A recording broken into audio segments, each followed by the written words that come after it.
So, times are changing at Wednesday, the season is just around the corner, and we are managerless after the Steve Bruce situation. I thought a cool idea for a video would be to look at who are the top 5 people on the betting odds at the minute to be the next Wednesday manager.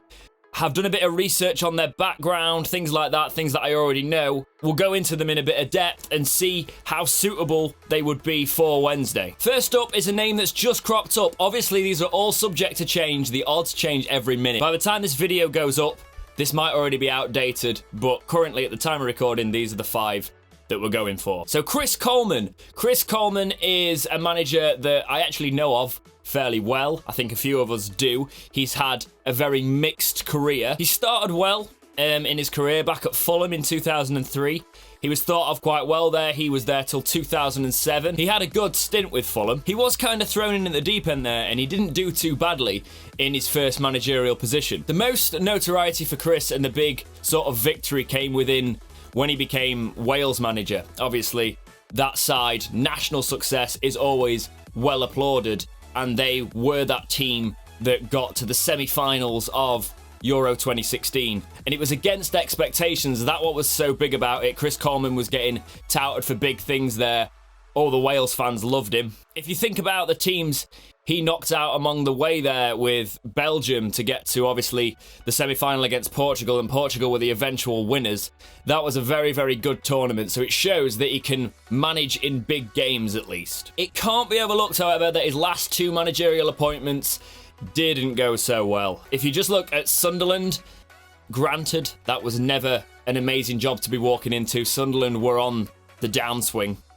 It had become quite obvious. I'm sure you've all seen the documentary on Netflix. If you haven't, I'd recommend it. It's a good watch. I like watching anything like that with football, to be honest. But it shows Chris Coleman coming into the club and how it didn't exactly go all to plan. He obviously suffered relegation from the Championship, and that is not something that a Wednesday team really want coming into the club, you know. A recent sort of relegation from the Championship when we should be at the other end of the Championship. Obviously, we're in a very different situation to Sunderland, but on that terms, if you look at it in black and white, that's not ideal. He then went to China for nearly a year, and yet again, that would look like a money move. It's obviously, a lot of people say China's money moves, and I get it. There's a lot of money in that game now. They're trying to do what the MLS did, but with money, so it might be quite successful, actually. They've got Benitez. But yeah, the last couple of appointments for him haven't gone so well, so it could be kind of like that lull, but you never know. He could sort of rise again. Wednesday could be that job that invigorated him, and he did well at, and obviously, any Wednesday manager I will back. Not too sure on this one. I think he's a nice enough guy. He came across very well in the Sunderland documentary. He's done, obviously, a massive service to Wales, but I'm still not entirely convinced. However, out of the people we're going to go over today, he is one of the stronger candidates and one of the ones that I would be less annoyed at taking the Wednesday manager position. Also in this video, I'm going to be looking at win ratios where it's applicable. His win ratio comes in at 33% from 426 matches, which is, as you will see, fairly average. It's always in the 30s or around that for managers. It seems to be a good percentage. I know win ratios, this is kind of a bit of fun. They're not really sort of a reliable source to say how good a manager is, but it is interesting to look at, and that way we've got sort of a comparison between the managers in sort of stats. So yeah, 33% for Chris Coleman. Now the next one up is one that's very close to Wednesday fans' hearts. It's Lee Bullen. Lee Bullen is obviously current caretaker manager. He's done that before. He's a bit of a Wednesday icon, especially in my lifetime of supporting Wednesday. Around 134 appearances for us.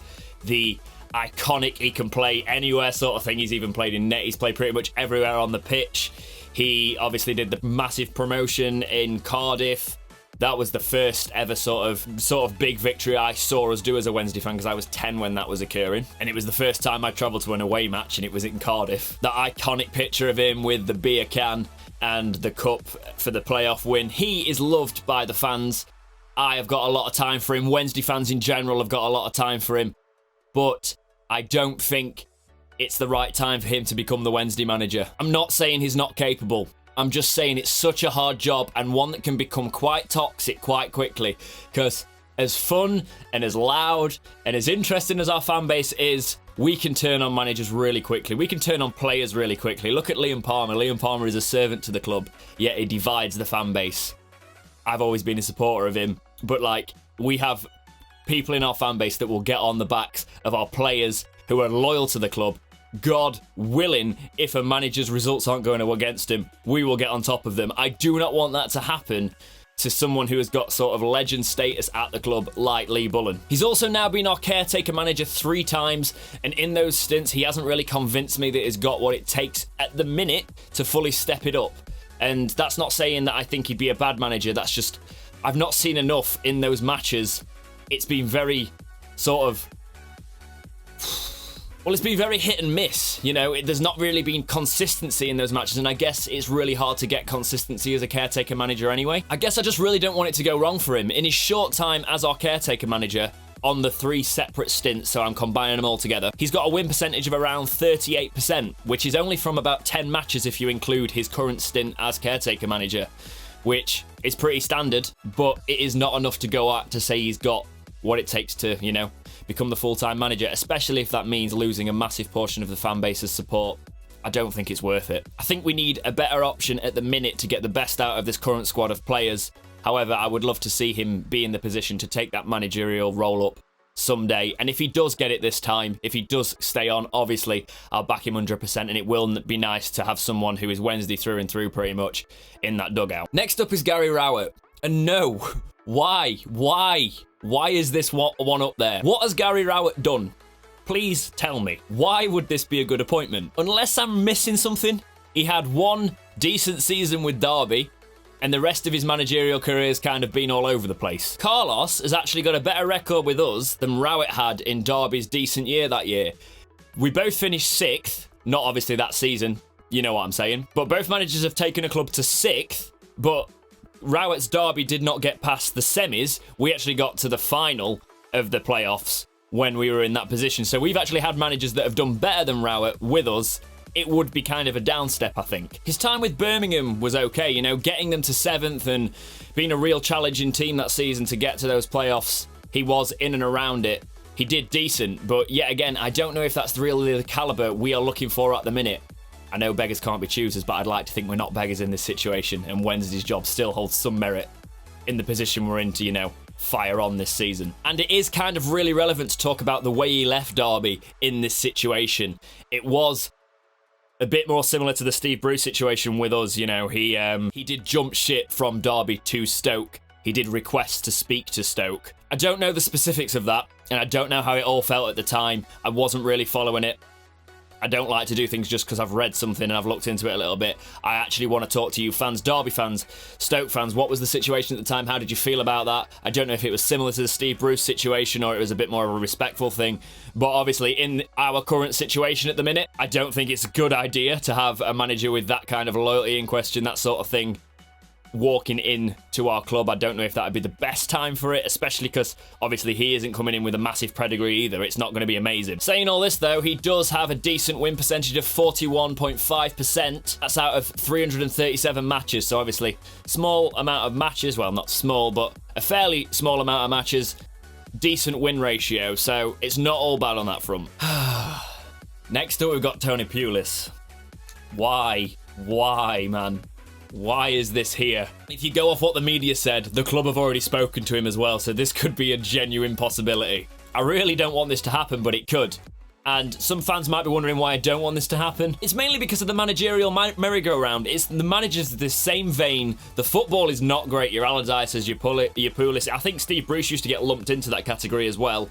But it's just the same managers having a decent season, if they're lucky, and then getting sacked. You know, I don't think Pulis is one of those that fully comes into that, but he's very much going that way with his recent sort of... Well, we'll go into his history a little bit now. He's got quite an experienced managerial career. It looks good on paper.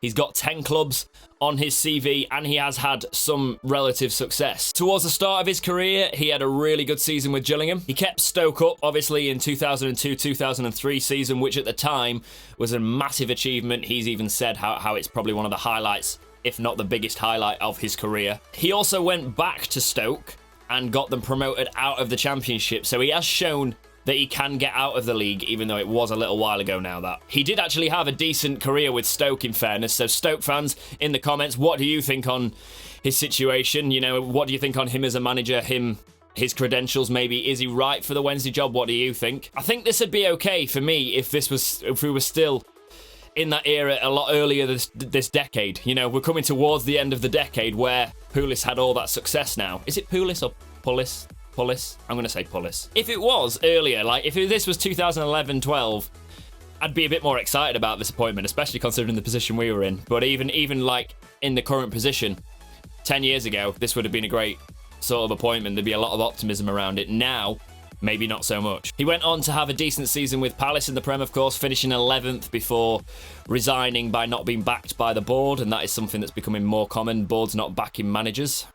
You never know if that's the entire situation, but that's what was said. In 2015 came West Brom. This is a bit more recent in the memories. This is obviously during Wednesday's sort of grace period, so this is where we were on the rise a little bit, so it's a lot more relevant. West Brom were obviously a Prem side at this time, so he's got a lot of Premiership experience, which can be good, can be bad, depending on the way you look at it, because obviously the Championship's a different league. He had them finishing 13th at one point, but he did sort of have quite a bit of a decline with West Brom, and obviously now they're a Championship side, so he never really had the consistency with West Brom. And I don't actually know how their fans think about him. I remember seeing some interesting things online at the time that wasn't all that positive. But even at this point, if you stop here, you think, you know what? He could be a decent man for the job.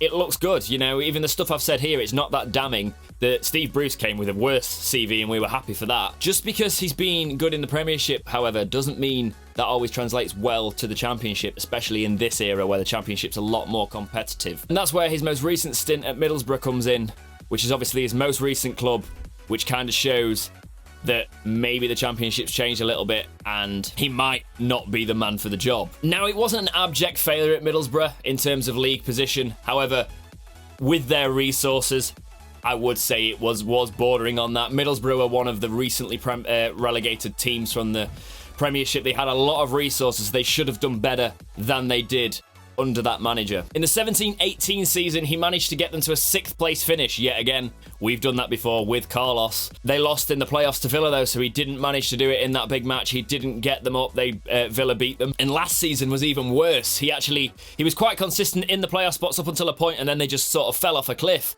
And by the end of the season, Derby sneaked in and got that 6th spot, and Middlesbrough ended up finishing 7th. So it wasn't a great season for him last season. They should have been in those playoffs, really. And that's what I'm talking about. He took a side that should have been achieving, and they underachieved.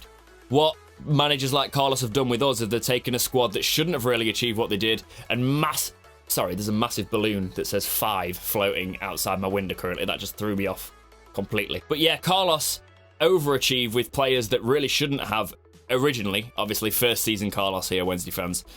And Pulis did underachieve with a solid Middlesbrough squad, so that's why I am very concerned if he becomes the Wednesday manager. His win percentage is 36%, but this is the main difference, the matches played. He has played 1,127 matches at manager at the time of these stats that I have got, which shows a massive amount of experience, obviously. But the big question is it the right time for him? I'll narrow those stats down a little bit, and I'll give you his most recent Middlesbrough stats. His win percentage was 44% at Middlesbrough, which is pretty good, to be fair. That is pretty good. But for that squad, again, is it good enough? Maybe they should have done a little bit better. They were one of the teams I tipped for automatic, and last season they just... yeah, it wasn't great for him. I'm sure Middlesbrough fans aren't too fond of him. Rounding out this 5 is Chris Hughton, the man that I tipped to be Wednesday manager, the one that I want, the one that I still want, despite his alleged snub of the club. I'd like to know a little bit more about that. Only a couple of media outlets were reporting on it, saying that it's not the right time to be Wednesday manager.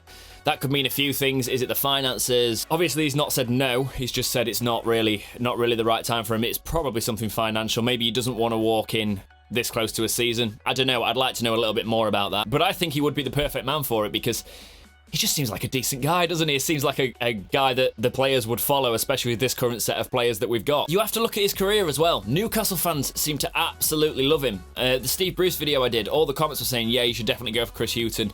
Newcastle fans, tell me a little bit more. I can see, to be honest, from what I've seen, why you love him so much.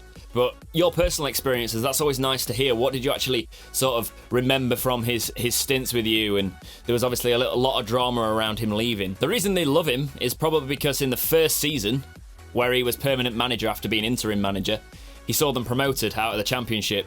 And that is not all in that season. He won the title with them, and they were unbeaten at home. That is immense. That is a brilliant record. I can imagine that's part of the reason why they love him so much. And the controversy about him being sacked the next season, it really, the way I see it, it really shouldn't have happened. It was probably one of the big decisions that started Newcastle fans absolutely hating the guts of Mike Ashley. There was a lot of backlash against it, and Chris Hughton, I don't think he should have gone. He was doing all right, but maybe it was they weren't giving him enough time. That's what it seemed like. It looked like they just weren't giving him enough time to do his job, when it didn't actually look like that bad a season. Unless I'm completely getting that wrong, please correct me, Newcastle fans. It seemed a really weird decision to get rid of him. He then, after Newcastle, went on to have a decent season with Birmingham. I don't know if it was straight after, but it was around then. He finished 4th in the Championship with them, losing in the playoffs, unfortunately, which he has done a fair few times, in fairness, but he's constantly getting in those playoffs. I'm probably being a little bit lenient on him because he's my choice. Take that with a grain of salt. Now, because I had a go at Rowett for jumping ship from Derby to Stoke, I wanted to look at the situation where Hughton went to Norwich from Birmingham.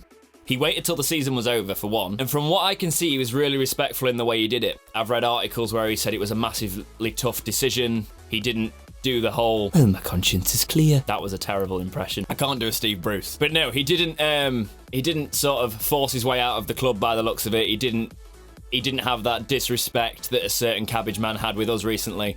I just wanted to look into it a little bit more because obviously that is something that's very sore in our minds right now. But he doesn't seem like a dishonest man. He doesn't seem like a disgenuine man. Chris Hughton seems like a respectful bloke in football, and there's not a lot of them. He didn't have an amazing season at Norwich, though. He was offered quite a bit of assistant manager work and things like that after in the Prem, but I think he always kept faith in being a first-team manager. He could do it. But obviously he has experienced failure in terms of like Norwich and stuff. That wasn't an amazing season, so probably not the right choice to go to Norwich at the time. But this is something I can't find too much about him. That season's quite quiet. There's not a lot of articles on it that I can find. So Norwich fans, if you're in these comments, what do you think on the man? You obviously had him for a brief stint there as well. His time with Brighton absolutely speaks for itself. I had obviously personal experience with it when we beat them in the playoffs. He was very gracious in defeat. They'd actually bossed that season. They were such a good side. When we beat them, I didn't expect us to beat them. I knew that was going to be tough going into that, but we were in that position where finishing 6th, we felt like we could beat anyone, and we were really unlucky in that playoff final. We just didn't turn up on the day. Steve Bruce. But yeah, obviously it didn't work out that season for them in the Championship, but he eventually took them up automatically. He did really well with Brighton. Kept them up next season. I think they finished 15th, was it? Yeah, finishing 15th in their first season back in the Premiership. Now, look, he didn't have an amazing time last season, but he possibly shouldn't have been let go. They didn't, to be honest. 3 wins out of 23 isn't amazing, but the Prem's tough, you know? He was very loyal to Brighton. He stuck it out, and he did a lot of good with them in the Championship, and I know it kind of split the fan base a bit. That a lot of their fans didn't want him to go. Some of you might have, some of you might not have. But I think he's still a manager that's held in quite high regard there, despite all that. His win ratio overall is 40.6%, and that's within 446 games. So it's in and around the other managers. They all seem to be around that sort of thing, but he is one of the, obviously, higher percentages. He cracks that 40, like Pulis. Oh dear. But I wanted to highlight his win ratio while he was at Newcastle, 56%. That is one of the best I've seen through doing all this research. That's a bit insane. Yeah, as I said, he would be my choice. I really want to know more about the Wednesday snub. What was all that about? Because I think he would be the perfect fit for it. He just seems like the man that would do bits for us this season and potentially get us challenging and get us up there. But yeah, it was nice, guys, to do a video like this. There's a lot of talk about Carlos coming back to Wednesday. I might do a separate video on that because that is a big topic in itself. Obviously, I've mentioned him in this. But Carlos Cavalial, he's given me some of the best memories as a Wednesday fan, so I'd want to talk about that in a bit more depth. If you'd like to see that video, let me know in the comments. I'll get working on it. But yeah, any managers that I've spoken about that you guys have got a bit of insight in, fans' views, things like that, I'd really like to hear from you about them. Was I way off the mark? Obviously, I've never had any direct experience with these managers apart from when they've played Wednesday and things like that, and I've done research, I've looked into them from what I can remember, because obviously I follow football all the time, but you never know as much as the fans that are in there experiencing it, which is obviously you guys watching this video. So please let me know in the comments what your guys' experiences with the managers mentioned are, and do you think they'd be being the right fit to get a club promoted from the Premiership at this time, with Wednesday in the state we're in after Steve Bruce. But guys, as always, thank you so much for watching. Please like, subscribe, do all those things, and keep watching right here on Dexterity Box.